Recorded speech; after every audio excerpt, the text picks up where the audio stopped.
वैज्ञानिकों की एक छोटी सी गलती कितनी भयानक हो सकती है, इसका सबूत है आज की यह फिल्म। कहानी एक गुप्त लेबोरेटरी में बनाए गए एक विशालकाय सांप के इर्द गिर्द घूमती है, जिसे साइंटिस्ट अपने कंट्रोल में नहीं रख पाए। नतीजा होता है एक भयानक तबाही। लेकिन असली डर तब शुरू होता है जब यह दानवाकार सांप खुले समुद्र में एक यात्री जहाज पर हमला कर देता है। क्या कुछ आम लोग इस खतरे से खुद को बचा पाएंगे, और यह सांप आखिर बना कैसे? इन सभी सवालों के जवाब जानने के लिए आइए डूबते हैं आज की फिल्म की कहानी में। शुरुआत में हम एक आइलैंड देखते हैं जहां कुछ बड़ी बड़ी गाड़ियां और हेलीकॉप्टर जा रहे होते हैं। इसके बाद लिन अपने 2 असिस्टेंट्स के साथ वहां पहुंचती है। इसी दौरान जब ट्रक सड़क से गुजर रहे होते हैं, तभी एक सांप ट्रक के नीचे कुचलकर मर जाता है। इसके बाद क्या होता है, आइए आज पूरी फिल्म देखते हैं। कुछ देर बाद वही सांप फिर से जिंदा हो जाता है। अगले दृश्य में हम एक रिसर्च सेंटर देखते हैं जहां कुछ साइंटिस्ट सांपों पर रिसर्च कर रहे होते हैं। दूसरी तरफ लीन का असिस्टेंट उसे बताता है कि उनका दूसरा एक्सपेरिमेंट भी फेल हो गया है। अगर वे रिसर्च को आगे बढ़ाते रहे तो लोगों को उन पर शक हो जाएगा और इसी वजह से उनका प्रोजेक्ट भी एलिमिनेट हो सकता है। लेकिन यहाँ डॉक्टर क्यू उन्हें समझाता है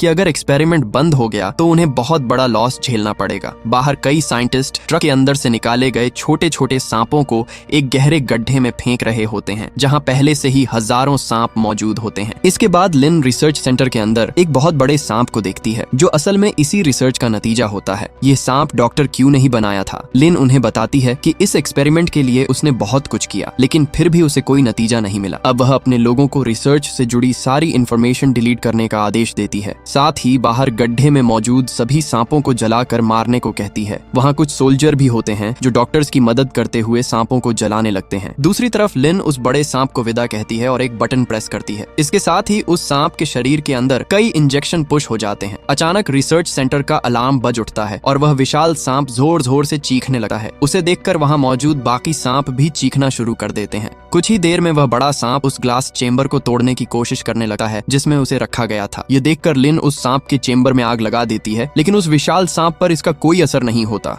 दूसरी ओर हम छोटे सांपों को देखते हैं जो बाहर मौजूद डॉक्टर्स और सोल्जर्स पर हमला कर रहे होते हैं और एक एक करके उन्हें मार रहे होते हैं। खतरे को समझते हुए लिन अपने दोनों असिस्टेंट्स के साथ वहां से भागने लगी है। तभी वहां कुछ सोल्जर्स पहुंचते हैं और सभी डॉक्टर्स पर गोलियां चलाने लगते हैं। सबको मारने के बाद सोल्जर वहां मौजूद सारी चीजों को तबाह कर देते हैं। इसके बाद सोल्जर्स धीरे धीरे आगे बढ़ते हैं और अपने सामने एक बेहद बड़े सांप को देखते हैं। तभी वह विशाल सांप ग्लास तोड़कर बाहर निकल आता है और एक एक करके सभी सोल्जर्स को मारना शुरू कर देता है। साथ ही अपने शरीर से बंधी सभी जंजीरों को तोड़ने की कोशिश करता है। लिन अपने दोनों असिस्टेंट्स को यहाँ की सारी चीजें साफ करने का आदेश देती है और खुद हेलीकॉप्टर से वहां से निकल जाती है। इसके बाद दोनों असिस्टेंट्स कुछ सोल्जर्स को साथ लेकर दोबारा रिसर्च सेंटर की ओर जाते हैं। तभी सारे छोटे छोटे सांप सोल्जर्स पर हमला कर देते हैं, जिससे कई सोल्जर्स मारे जाते हैं। इसी दौरान हेलीकॉप्टर से जाते वक्त वह विशाल सांप एक हेलीकॉप्टर पर हमला कर उसे पूरी तरह तबाह कर देता है। दूसरी तरफ दोनों असिस्टेंट्स जंगल के बीच सोल्जर्स के साथ मिलकर छोटे छोटे सांपों को मार रहे होते हैं, लेकिन कुछ समय बाद उन्हें समझ आ जाता है कि वे इन छोटे सांपों से नहीं निपट सके। इसलिए दोनों असिस्टेंट्स वहां से जल्दी भागने की कोशिश करते हैं। उधर एक सोल्जर आर्मी ट्रक लेकर वहां से भागने की कोशिश करता है। तभी उसके पीछे वह बड़ा सांप आ जाता है। उसी वक्त एक छोटा सांप आकर दूसरे को काट लेता है, जिससे उनका वाहन पहाड़ से नीचे गिर जाता है। हम देखते हैं कि दोनों असिस्टेंट्स भी अपनी जान बचाने के लिए जंगल से भाग रहे होते हैं। तभी वह विशाल सांप उन पर हमला कर देता है। उनमें से एक लड़की बुरी तरह घायल हो जाती है। बड़ा सांप उसे मारने ही वाला होता है कि तभी दूसरा असिस्टेंट अपने चाकू से सांप पर वार करता है। इससे वह विशाल सांप लड़की को दूर फेंक देता है और वहां से भाग जाता है। इसके बाद हम देखते हैं कि लड़की की सहेली पहले ही मर चुकी होती है। यह देखकर वह पूरी तरह टूट जाती है। तभी वह विशाल सांप उस पर हमला करता है और उस लड़की को भी मार देता है। इसके बाद हम देखते हैं कि 2 सोल्जर्स एक बोट की मदद से वहां से भागने की कोशिश कर रहे होते हैं। किसी तरह वे समुद्र के बीचों बीच पहुंच जाते हैं। तभी वह बड़ा सांप वहां आ जाता है और उन पर हमला कर देता है। इसके बाद हमें कुछ साल बाद का दृश्य दिखाया जाता है। समुद्र के बीच एक बड़ा जहाज आगे बढ़ रहा होता है और जहाज में मौजूद सभी लोग खूब एंजॉय कर रहे होते हैं। वहीं हम यान नाम के एक लड़के को देखते हैं। कोई छिप छिप कर उसकी तस्वीरें खींच रहा होता है। तभी हम देखते हैं कि एक आदमी वहां मौजूद एक अमेरिकन को पकड़कर मार रहा होता है। ये देखकर यान तुरंत आगे बढ़कर उस आदमी को मारता है और इसी मौके का फायदा उठाकर वह अमेरिकन वहां से भाग जाता है। यान उसे पकड़ने की कोशिश करता है, लेकिन इतनी अफरा तफरी के बीच वह आदमी मौका पाकर वहां से फरार हो जाता है। तभी यान वहाँ अपने एक दोस्त को देखता है जिसका नाम जू होता है। यान उससे बाद में बात करने का कहकर उस अमेरिकन को ढूंढने निकल जाता है। जब वह उसे तलाश कर रहा होता है तब भी कोई छिप छिप कर उसकी तस्वीरें ले रहा होता है। कुछ समय बाद यान उस अमेरिकन को पकड़ लेता है। वह आदमी यान को कुछ समझाने की कोशिश करता है। तभी यान देखता है कि सीढ़ियों से एक कैमरा गिर पड़ता है। कैमरा उठाने के लिए वहाँ ली नाम की एक लड़की आती है। यह देखकर यान उसके पास जाता है और उसके कैमरा में अपनी कई तस्वीरें देखता है। लड़की यान को बताती है कि वह एक ट्रैवल मैगजीन में काम करती है और उसे यान जैसे फिट आदमी की तस्वीरों की जरूरत है, लेकिन यान उसके कैमरा से अपनी सारी तस्वीरें डिलीट कर देता है। तभी लड़की यान से कहती है कि वह जो ढूंढ रहा है उसका बच्चा उसके पास है, लेकिन यान उसे पूरी तरह इग्नोर करके वहाँ से जाने लगा है। उसी वक्त हम देखते हैं कि कई सांप जहाज के अंदर घुस आते हैं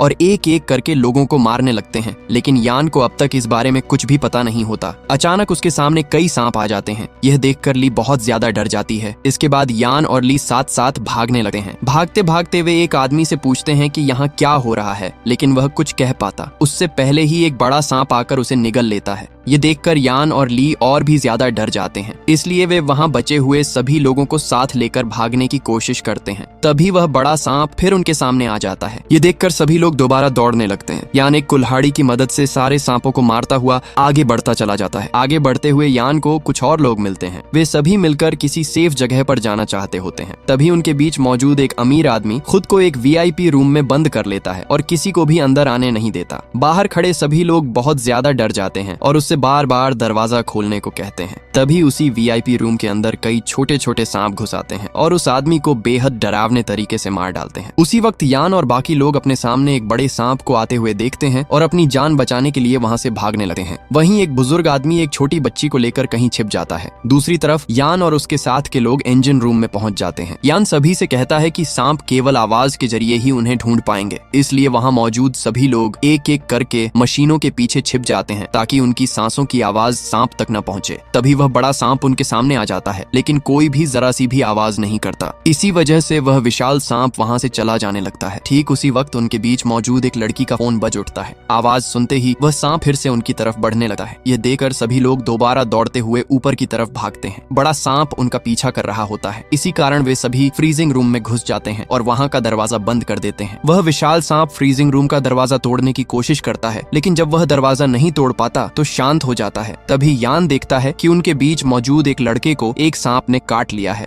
यह देखकर सभी बहुत घबरा जाते हैं। ली वहाँ रखी दवाइयों को ढूंढने लगती है, लेकिन उसे ऐसी कोई दवा नहीं मिलती जिससे उस लड़के को बचाया जा सके। वह जोर जोर से रोने लगती है। बाकी सभी को भी इस बात का बहुत बुरा लगता है, क्योंकि वह लड़का उनकी आंखों के सामने धीरे धीरे मर रहा होता है। काफी देर तक फ्रीजिंग रूम में छिपे रहने की वजह से सभी को बहुत ठंड लगने लगती है। यह देखकर यान सभी को बचाने का फैसला करता है और बड़े सांप को अपनी तरफ खींचने की योजना बनाता है। यह सुनकर जू से ऐसा करने से मना करता है। तभी जिस लड़के को सांप ने काटा था वह कहता है कि वह यह काम करेगा। यान उसे ऐसा करने से मना करता है, लेकिन लड़का उसकी एक भी बात नहीं सुनता और फ्रीजिंग रूम का दरवाजा खोल देता है। आवाज होते ही वह बड़ा सांप भी उसके पीछे लग जाता है और बाकी सभी वहाँ से भाग निकलते हैं। यान उस लड़के को कमरे से बाहर खींचने के लिए हाथ बढ़ाता है, लेकिन लड़का उसकी बात नहीं मानता और फिर से दरवाजा बंद कर देता है ताकि सांप भी बाहर न आ सके। वह विशाल सांप उसे मार देता है। ये देखकर यान को बहुत दुख होता है और उसे गुस्सा भी आता है। इसके बाद वे सभी कैप्टन के रूम में पहुंचते हैं। ली बताती है कि वह जहाज चला सकती है। यान देखता है कि जहाज के पायलट मर चुके हैं। ये देखकर यान को शक होता है, क्योंकि वहाँ तो कोई सांप था ही नहीं। तभी यान ली के पास आता है, जो उस वक्त बहुत डरी हुई थी, लेकिन इसके बावजूद वह हिम्मत जुटाकर आखिरकार जहाज चलाने में कामयाब हो जाती है। ये देखकर सभी बहुत खुश हो जाते हैं। तभी ली अचानक जहाज के आसपास एक आइलैंड देखती है और यह देखकर वह बहुत खुश हो जाती है, लेकिन अचानक ही जहाज के सामने एक विशाल सांप आ जाता है और जहाज पर हमला करने लगता है। वही दैत्याकार सांप था जिसे उस लैब में बनाया गया था। यान और जू बाहर आकर उस बड़े सांप को देखते हैं। इतना बड़ा सांप देखकर उनकी हालत खराब हो जाती है और वे फिर से अंदर चले जाते हैं। अब बचने के लिए यान और जू जल्दी से एक बोट को पानी में उतार देते हैं।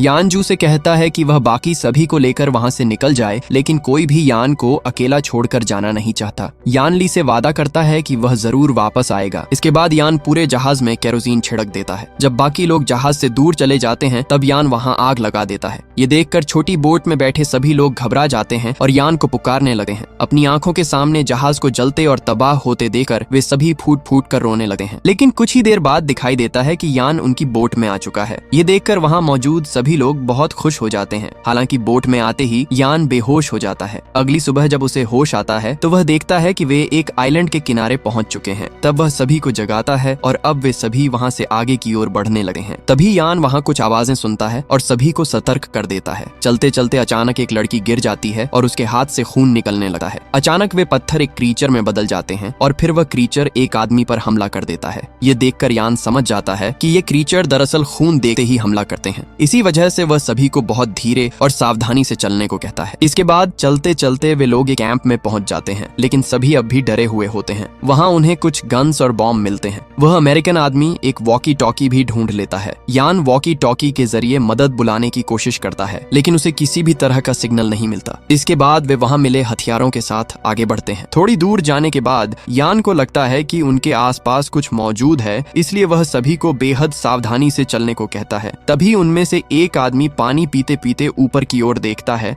और बुरी तरह डर जाता है, क्योंकि उसने वहां एक बहुत ही विशाल आकार की मकड़ी देख ली होती है। डर के मारे वह तुरंत उस मकड़ी पर हमला कर देता है। मकड़ी उड़कर उस बुजुर्ग आदमी पर हमला कर देती है। इसके बाद सभी अपनी जान बचाने के लिए दौड़ने लगते हैं। वहां से भागते वक्त वे कई बॉम्ब भी ब्लास्ट कर देते हैं। धीरे धीरे वे उसी रिसर्च सेंटर तक पहुंच जाते हैं जिसे हमने फिल्म की शुरुआत में देखा था। वहां पहुंचकर यान अंदर जाने का एक रास्ता ढूंढ लेता है। सभी उसी रास्ते से अंदर चले जाते हैं। अंदर दीवारों पर सांप के जहर की रिसर्च से जुड़े कई कागज लगे होते हैं। इसके अलावा वहां उन्हें कई डॉक्टर्स के स्केलेटन भी दिखाई देते हैं। तभी उनमें से एक आदमी वहां की लाइट्स ऑन कर देता है। यह देखकर यान सोचता है कि इसे कैसे पता था कि यहाँ लाइट कहाँ है, लेकिन वह इस बात पर ज्यादा ध्यान नहीं देता। कुछ देर बाद यान समेत सभी लोग सो जाते हैं। सिर्फ वही आदमी जागा रहता है। वह पूरे लैब में घूम घूम कर देखने लगता है, जैसे किसी चीज को ढूंढ रहा हो। थोड़ी देर बाद यान की नींद खुल जाती है। दूसरी तरफ वह आदमी एक पोस्टर के नीचे से बड़े सांप से जुड़ी एक किताब निकालता है। इसके बाद हमें पता चलता है कि वह आदमी असल में डॉक्टर क्यू है, जिसने उस विशाल सांप को बनाया था। उसने लिन को बड़े सांप को नष्ट करने से मना किया था और आखिरी बार एक मौका मांगा था,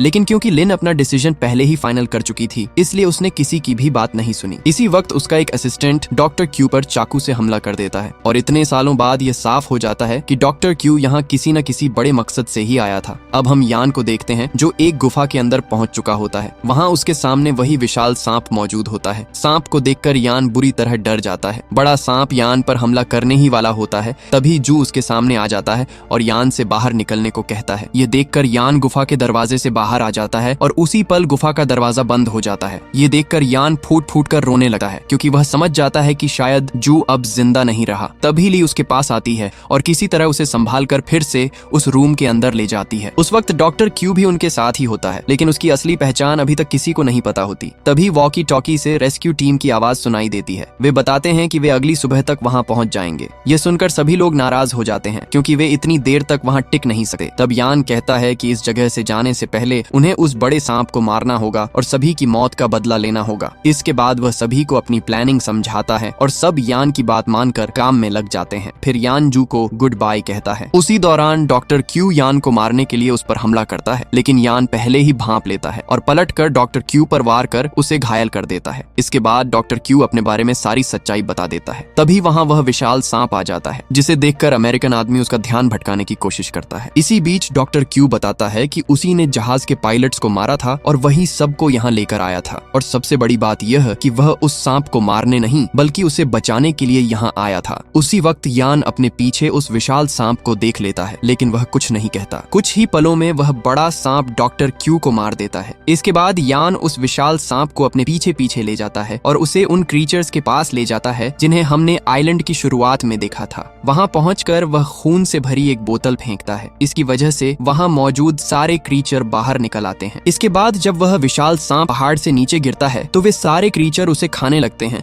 और वहीं उस सांप का अंत हो जाता है। अगली सुबह सभी लोग समुद्र के किनारे खड़े होते हैं। तभी एक जहाज उन्हें बचाने के लिए वहां पहुंचता है और इसी के साथ ये शानदार मूवी यहीं खत्म हो जाती है।